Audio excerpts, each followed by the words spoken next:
Friends, welcome to health on education. आपके इस channel में हम आपको बीएड सब्जेक्ट्स के नोट्स प्रोवाइड करते हैं, साथ ही में हम उसकी एक्सप्लेनेशन भी आपको प्रोवाइड कर रहे हैं। इसके अलावा मैं आपको अपनी वीडियोस में एग्ज़ाम पॉइंट ऑफ व्यू से इंपॉर्टेंट टॉपिक्स डिस्कस करती हूँ, साथ साथ इंपॉर्टेंट क्वेश्चंस भी बताती रहती हूँ। प्लस आपको एग्ज़ाम में कैसे लिखना है, पेपर कैसे अटेम्प्ट करना है, कितने मार्क्स से क्या क्या क्वेश्चंस आते हैं, वो सारी एक्सप्लेनेशन अपनी वीडियोस में देती हूँ। तो ये वीडियोस आपके लिए बहुत ज़्यादा हेल्पफुल होने वाली है, इसलिए आप इसे बिल्कुल भी मिस मत कीजिए और पूरी वीडियो ज़रूर देखिए, क्योंकि ये आपके लिए एक तरह से आपका पूरा सब्जेक्ट आपका प्रिपेयर कर देगी। प्लस मैंने इससे पहले childhood and growing up subject के भी 3 वीडियोस बनाए थे, तो it is less than 2 hours जिसमें आप एक पूरा सब्जेक्ट प्रिपेयर कर सकते हैं। ये नोट्स मैंने बहुत मेहनत से बनाए हैं और इन नोट्स को रेफ़र अगर आप करेंगे तो आप बहुत ही अच्छा स्कोर ईजिली कर लेंगे, आपके लिए काफ़ी इनफ होंगे। तो आज जो हम बात करेंगे वो लर्निंग एंड टीचिंग की करेंगे। इससे पहले कि सब्जेक्ट्स की अगर आप वीडियोस देखना चाहते हैं तो आप हमारे चैनल पे जाकर उन्हें देख सकते हैं। चाइल्डहुड एंड ग्रोइंग अप की वीडियोस ऑलरेडी अवेलेबल हैं। चैनल को सब्सक्राइब करना बिल्कुल भी मत भूलिएगा, ताकि आप कोई अपकमिंग वीडियोस बिल्कुल भी मिस ना करें। साथ ही साथ जो भी एक्सप्लेनेशन है, इंपॉर्टेंट टॉपिक्स हैं, वो उन सारी चीज़ों की, एग्ज़ाम नोटिफिकेशंस हैं, उन सब की इंफॉर्मेशन आपको साथ साथ मिलती रहे। आज हम बात करेंगे लर्निंग एंड टीचिंग सब्जेक्ट की। इस सब्जेक्ट में के भी इंपॉर्टेंट क्वेश्चंस मैं आपको इस वीडियो में बताने वाली हूँ, और एग्ज़ाम्स में कौन से टॉपिक्स ऑलरेडी आए हुए हैं वो भी साथ साथ डिस्कस करती रहूँगी। तो ये वीडियो भी आप पूरी देखिए और साथ ही साथ नोट्स कॉपी डाउन कर लीजिए और इस वीडियो को अपने फ्रेंड्स को भी शेयर कीजिए, वो भी उनके लिए भी ये वीडियो काफ़ी हेल्पफुल होने वाली है। तो स्टार्ट करते हैं टीचिंग से। टीचिंग क्या होती है? Teaching in simple term referred as an occupation और a profession of group of known teachers और an activity of group undertaken to help an individual to learn और एक्वायर नॉलेज। तो बेसिकली ये आप बोल सकते हो टीचिंग इज़ रेफर्ड एक प्रोफेशन के तौर पे नॉन टीचर्स का, प्लस एक्टिविटी एक ग्रुप की जो आपको किसी भी एक इंडिविजुअल को लर्निंग में हेल्प करती है और नॉलेज प्रोवाइड करने में हेल्प करती है, उसके स्किल्स जनरेट करने में हेल्प करती है। तो बेसिकली टीचिंग बनाई ही क्यों है? लर्निंग में हेल्प करने के लिए। बचपन से हम भी स्कूल्स में जाते हैं, टीचर्स क्या करते हैं? हमारे अंदर नॉलेज इम्पार्ट करते हैं, हमें नॉलेज प्रोवाइड करते हैं। तो टीचिंग प्रोफेशन है ही इसलिए ताकि आपको एक नॉलेज मिलती रहे, आप लर्न करते रहें होल लाइफ अपने आप में, अपनी लाइफ में। प्लस आप कुछ ना कुछ नया सीखते रहें, अपने इंटरेस्ट डेवलप करते रहें, अपने स्किल्स डेवलप करते रहें। नेचर क्या होती है टीचिंग की? ये कॉम्प्लेक्स सोशल प्रोसेस है, ये आर्ट भी है और ये आपकी साइंस भी है, प्रोफेशनल एक्टिविटी है। It is an output of teachers effort. Obviously सारा काम इसमें आपकी एक टीचर ही करती हैं। जैसे मैं भी आपको अभी पढ़ा रही हूँ, तो वो भी एक मेरे एफर्ट्स हैं जो आपके अंदर नॉलेज इम्पार्ट करने में हेल्प करेगा, प्लस आपकी लर्निंग में आपको हेल्प करेगा। और ये organised system of varied actions है। ऑर्गेनाइज सिस्टम है। टीचर भी जब क्लासरूम में आती है तो वो आपको कुछ टॉपिक्स पढ़ाती है, वो ऑलरेडी डिसाइड करके आते हैं कि आज हमें ये सब्जेक्ट पढ़ाना है, ये सब्जेक्ट में कौन कौन से टॉपिक्स कवर करने हैं। तो ये ऑर्गेनाइज सिस्टम है कि कितने टाइम पीरियड में कैसे कैसे आपको चीज़ें कवर करनी है। An eminently scientific observation and analysis. तो एक साइंटिफिक ऑब्जर्वेशन और एनालिसिस भी है। Highly dominated by communication skills. अगर कम्युनिकेशन स्किल्स अच्छे हैं तो टीचर आपको बहुत अच्छे से समझा पाएगी, तो कम्युनिकेशन स्किल्स का बहुत इंपॉर्टेंट रोल है। इंटरैक्टिव प्रोसेस है, जैसे आपके क्लासरूम में भी आप देखोगे, आपके जो भी डाउट्स क्वेरी होते हैं आप साथ साथ पूछते हैं तो टीचर आपको मैं समझाती भी है। तो ये इंटरैक्टिव प्रोसेस है, दोनों का इंटरैक्शन होना इम्पॉर्टेंट है एक इफ़ेक्टिव टीचिंग के अंदर। Have various forms and styles. तो बहुत सारी फॉर्म्स होती हैं टीचिंग की भी और बहुत सारे स्टाइल्स होते हैं, डिफरेंट डिफरेंट है। Specialise task compressing of different teaching skills. तो टीचिंग स्किल्स पे भी बहुत कुछ डिपेंड करता है। इंपॉर्टेंस क्या है टीचिंग की? It creates a way of learning. सबसे इम्पोर्टेंट चीज़, टीचिंग आपको लर्निंग का वे बताती है, कैसे कैसे चीज़ें आप अपनी लाइफ में लर्न कर सकते हो, प्लस अपने करियर में। बहुत टीचिंग की बहुत ज़्यादा इंपॉर्टेंट है आपकी शुरुआत से ही, आपकी लाइफ की स्टार्टिंग से ही। सिंपैथेटिक है, कोऑपरेटिव है, प्लस सजेस्टिव है। ऑब्वियसली एक गाइडेंस भी मिलती है, सजेशंस भी मिलते हैं। इट स्टिमुलेटिंग, ये प्रोग्रेसिव है, आपको चीज़ें मिलती ही रहती हैं इसमें। डेमोक्रेटिक है, ऐसा नहीं है कि जो सिर्फ पढ़ाया जा रहा है वही आप सुनते रहे कुछ कह नहीं सकते, आपका भी उसमें रोल इम्पोर्टेंट है। डायग्नोस्टिक है, रेमेडियल है। टीचिंग बेसिकली, गुड टीचिंग के अंदर प्रॉब्लम्स जो भी आती हैं वो आप डायग्नोस करते हो स्टूडेंट के एंड में, प्लस हम उसके सॉल्यूशंस भी प्रोवाइड करते हैं। Good teaching encourages self learning, तो जो आपका अच्छा टीचर होगा वो आपको सेल्फ लर्निंग में हेल्प करेगा, वो एनकरेज करेगा कि हाँ आप ये चीज़ें खुद से सीखो, कुछ नया क्रिएट करो। ये चाइल्ड का माइंड लिबरेट करता है और उसकी डेवलपमेंट में काफ़ी हेल्प करता है। तो ये बहुत ही इम्पोर्टेंट है टीचिंग के। जो आपको व्हाट इज़ टीचिंग या फिर उसके क्या फीचर्स हैं, ये क्वेश्चंस ऑलरेडी एग्ज़ाम में आए हुए हैं 2018 के। अगर आप चेक करेंगे तो कुरुक्षेत्र, एमडीयू वगैरह में ये इंपॉर्टेंट टॉपिक है, या आता है। तो हो सकता है वो आपसे कभी प्रिंसिपल्स पूछ लेंगे, कभी आपसे कैरेक्टरिस्टिक्स पूछ लेंगे। तो स्टार्ट आपको एक डेफिनेशन से ही करना है, प्लस आप ये सारे पॉइंट्स उसमें अपनी लैंग्वेज में एक्सप्लेन भी कर सकते हो, साथ साथ ये इनफ है, ऑलरेडी डिस्क्रिप्टिव ही है। प्रिंसिपल्स क्या है टीचिंग की, ये भी हम बात कर लेते हैं। Principle of planning. प्लानिंग का प्रिंसिपल है फर्स्ट इसका, the desired goal in teaching eight may be achieved smoothly and effectively through proper planning. तो प्रॉपर प्लानिंग से ही आप अपने गोल्स को अचीव कर सकते हो। तो टीचिंग का ये बहुत इंपॉर्टेंट प्रिंसिपल है। Principle of flexibility and elasticity, इसमें आप टीचर को सिचुएशंस के अकॉर्डिंग फ्लेक्सिबल हो के और रिएक्ट करना चाहिए, पढ़ाना चाहिए। ये नहीं कि एक वो रिजिड मेथड को ही फॉलो कर रहा है और उससे बच्चों को हेल्प नहीं मिल रही है। तो ये फ्लेक्सिबिलिटी और इलास्टिसिटी का दूसरा प्रिंसिपल है हमारा टीचिंग का। Principle of utilising past experience, जब भी टीचर आपको कुछ पढ़ाता है तो उसको अपनी नॉलेज जो उसके पास ऑलरेडी है, उसके जो एक्सपीरियंसेस हैं, उसके एग्जाम्पल ज़रूर देने चाहिए ताकि बच्चे को वो सिचुएशन स्पेसिफिक चीज़ों से रिलेट कर पाए और अच्छे से समझ पाए।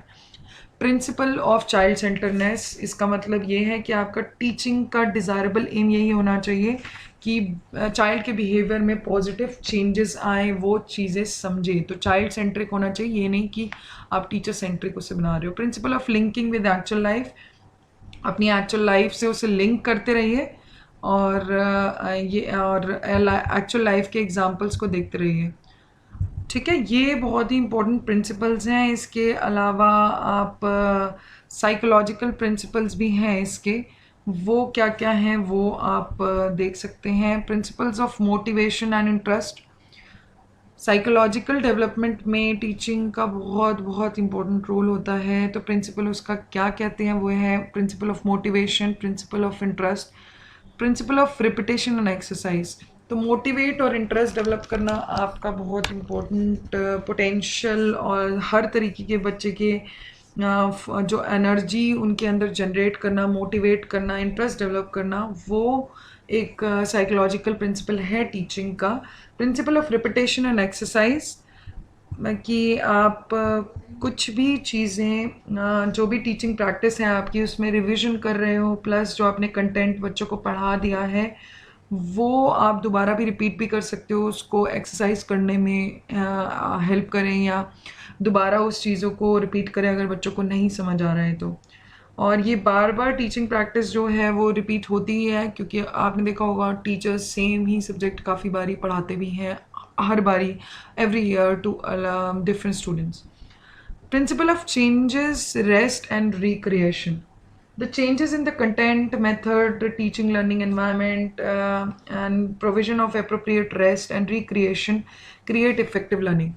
तो चेंजेस आपको टाइम टू टाइम अपने मेथड्स में करने पड़ते हैं, प्लस आप कुछ टाइम के लिए उस चीज़ को ऐसे ही रहने दीजिए, देन आप उसको एनालाइज करके कुछ नया अगर उसमें चेंजेस चाहिए तो उसे रिक्रिएट करिए। तो ये प्रिंसिपल आता है आपका चेंजेस, रेस्ट एंड रिक्रिएशन का।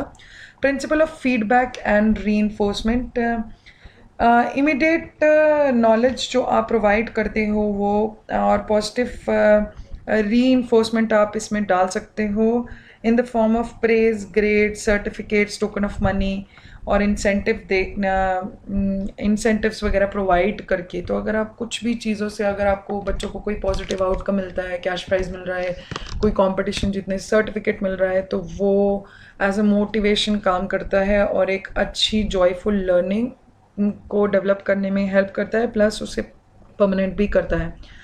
Principle of sympathy and cooperation, तो प्रिंसिपल जो आपका है ये सिंपैथी और कोऑपरेशन का भी है।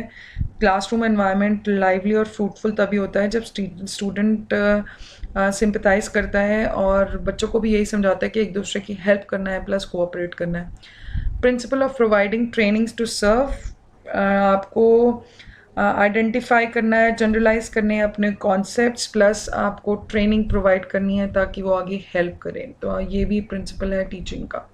Principle of utilising group dynamics, group dynamics को समझना, ग्रुप बिहेवियर को समझना, इफ़ेक्टिव रोल है आपका टीचिंग के गोल्स को अचीव करने के लिए कि एक बंदा मतलब एक ईच इंडिविजुअल्स की क्या थिंकिंग है, क्या सोच है और वो एज अ ग्रुप क्या सोचते हैं, वो आपको डायनेमिक्स को समझना और उसको अच्छे से प्रॉपरली यूटिलाइज करना टीचिंग, इफ़ेक्टिव टीचिंग के लिए बहुत इंपॉर्टेंट है। Principle of encouraging self learning, तो ये अगेन साइकोलॉजिकल इफेक्ट भी है इसका, आपको इनकरेज करना है सेल्फ लर्निंग के लिए कि बच्चे एक्वायर करें और एक अपना पाथ बनाएं, तो ताकि लाइफ के एसेंशियल और एक्सपीरियंसेस वो भी गेन करें, प्लस एक एडुकेट एडजस्टमेंट कर पाएँ अपने एनवायरनमेंट से भी।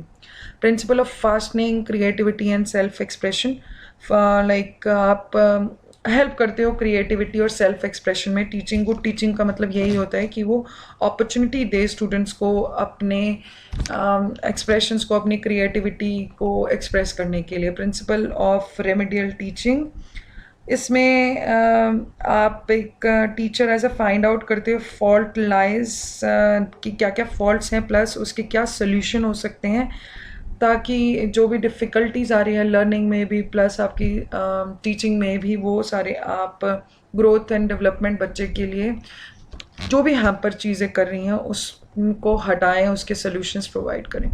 तो साइकोलॉजिकल प्रिंसिपल एक्सपेरिमेंट्स के थ्रू रिज़ल्ट हुई हैं, ये टीचिंग को बहुत ही ज़्यादा इफ़ेक्ट करती हैं। मैक्सिम्स ऑफ टीचिंग क्या हैं, ये अभी तक इतना आप यूजुअली टीचिंग का जो क्वेश्चंस आते हैं वो ऐसे आते हैं, व्हाट इज़ टीचिंग, उसके क्या फ़ीचर्स हैं और क्या क्या आपने मतलब उसके क्या इंपॉर्टेंस हैं, उसके प्रिंसिपल्स क्या हैं, तो वो आप एक्सप्लेन कर सकते हो, मैंने आपको एक्सप्लेन किया है। इसके अलावा मैक्सिम्स ऑफ टीचिंग क्या है वो मैं आपको बता देती हूँ। ये एजुकेशनल लिस्ट और and teachings are engaged in task of actual classroom teaching and involved simple notions and working ways based on our experiences which may provide quite helpful in teaching। तो एजुकेशनलिस्ट ने और teaching activities से actual classroom में क्या क्या चीज़ें हुई हैं वो उसने उसके बेसिस पे हमने ये मैगज़िम्स बनाए हैं। From known to unknown, previous knowledge किसी भी सब्जेक्ट की आपको हेल्प करता है कलेक्ट करने के लिए इंफॉर्मेशन और एक्सप्लोर करने के लिए आगे क्या क्या अननोन फैक्ट्स हैं। ये सिंपल से कॉम्प्लेक्स है, हमें हमेशा सिंपल से कॉम्प्लेक्स चीज़ों पे जाना चाहिए, जो इजी हैं पहले उन्हें समझें और यही हमारा लर्निंग ऑर्डर होना चाहिए। From concrete to abstract, live examples are being given to make learning easy and to acquire new knowledge.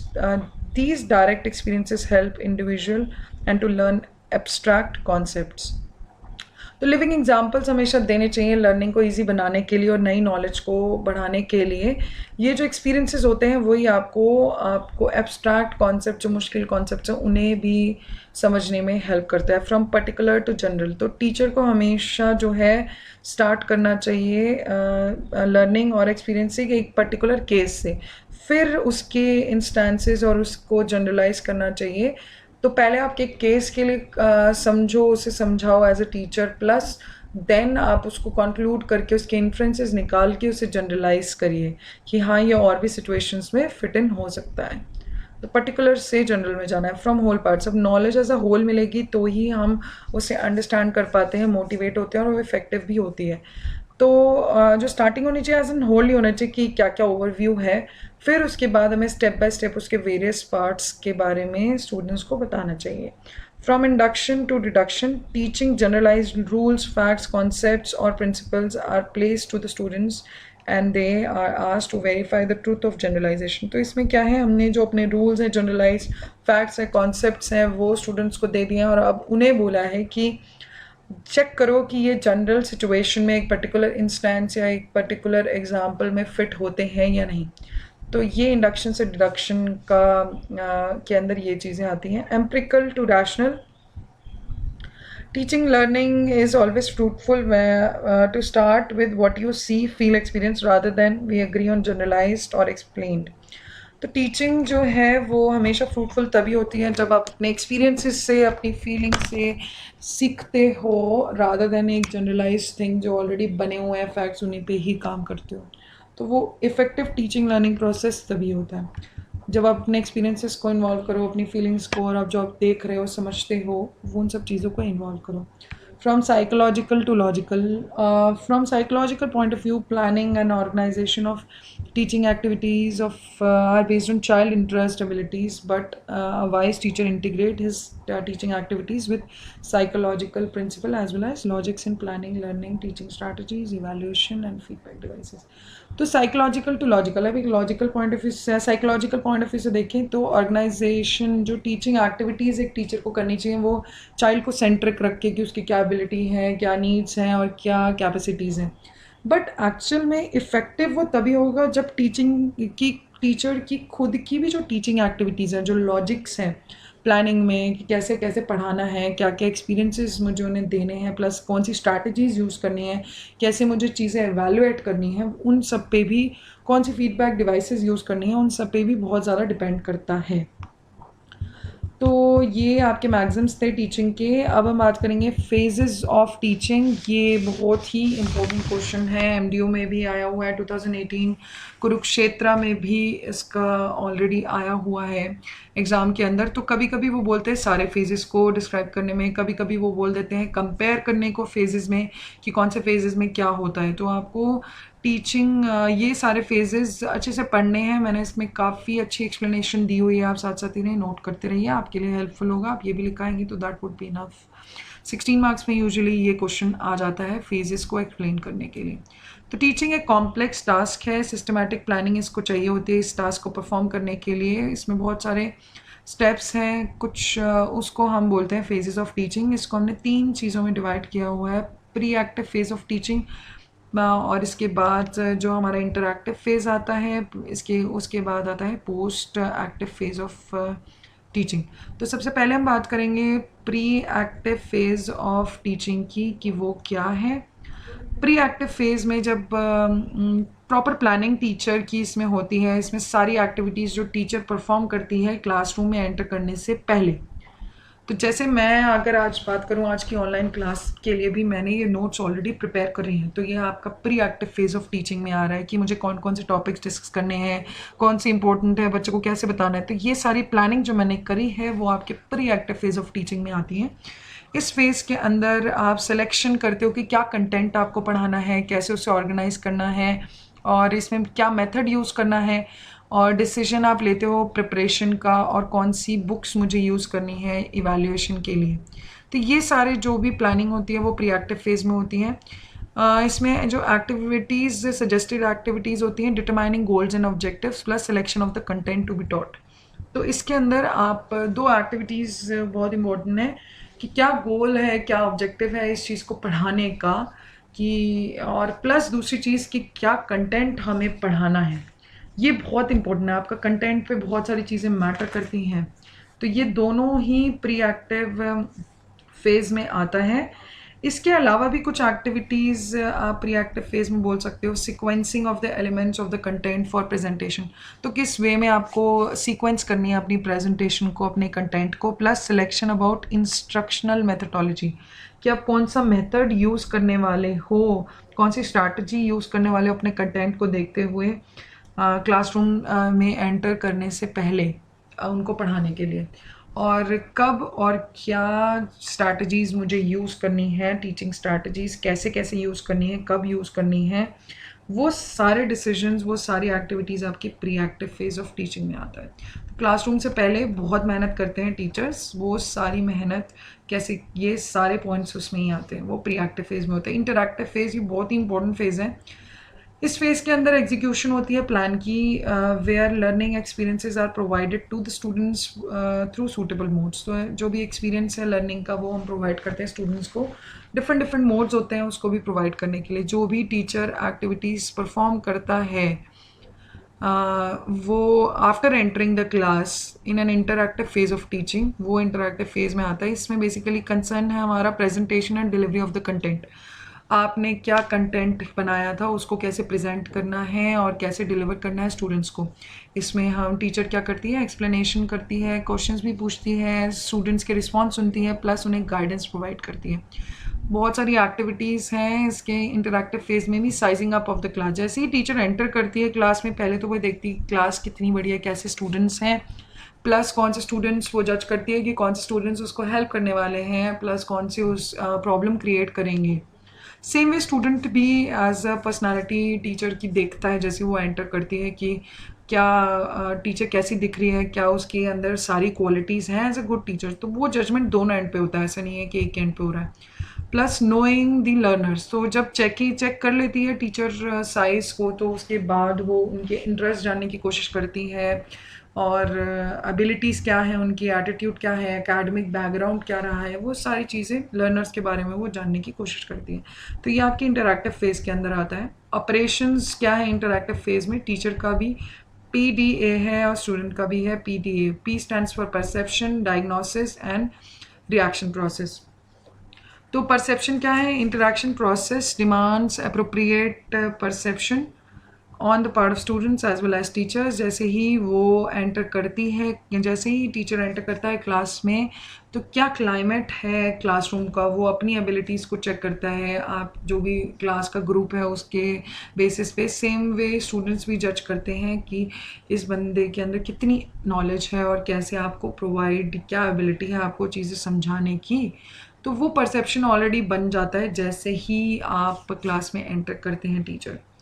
Same diagnosis, इसके अंदर टीचर एक्सेस करने की कोशिश करती है स्टूडेंट्स के अचीवमेंट्स, उनके एबिलिटीज़ और इंटरेस्ट के बारे में जानने की कोशिश करती है। रिएक्शन प्रोसेस, टीचर ऑब्जर्व करती है कि स्टूडेंट कैसे रिस्पॉन्स कर रहे हैं उसके क्वेश्चंस का। This phase is responsible verbal और नॉन वर्बल क्लासरूम इंटरेक्शन बनाने में स्टूडेंट्स और टीचर के बीच में ये फेज़ बहुत ही इंपॉर्टेंट रोल प्ले करता है। Post active phase of teaching, ये हमारा लास्ट फेज है। इसके अंदर teacher activities such as analysing and evaluation of result. तो एनालिसिस होती है इसमें, इवैल्यूएशन होता है रिजल्ट का कि स्टूडेंट ने क्या क्या सीखा है, स्पेशली देयर प्रॉब्लम, कि क्या क्या प्रॉब्लम्स आई उन्हें एक पर्टिकुलर एरिया को समझने में, और प्रोवाइड करते हैं नेसेसरी चेंजेस। टीचर्स ये नोटिस करती है कि क्या क्या चेंजेस उनको करने पड़ेंगे अपनी प्रोसेस में, अपनी टीचिंग एक्टिविटी में, ताकि बच्चे अच्छे से समझ पाएँ, उन सारी प्रॉब्लम्स को जो हो रही हैं उन्हें हटा पाएँ।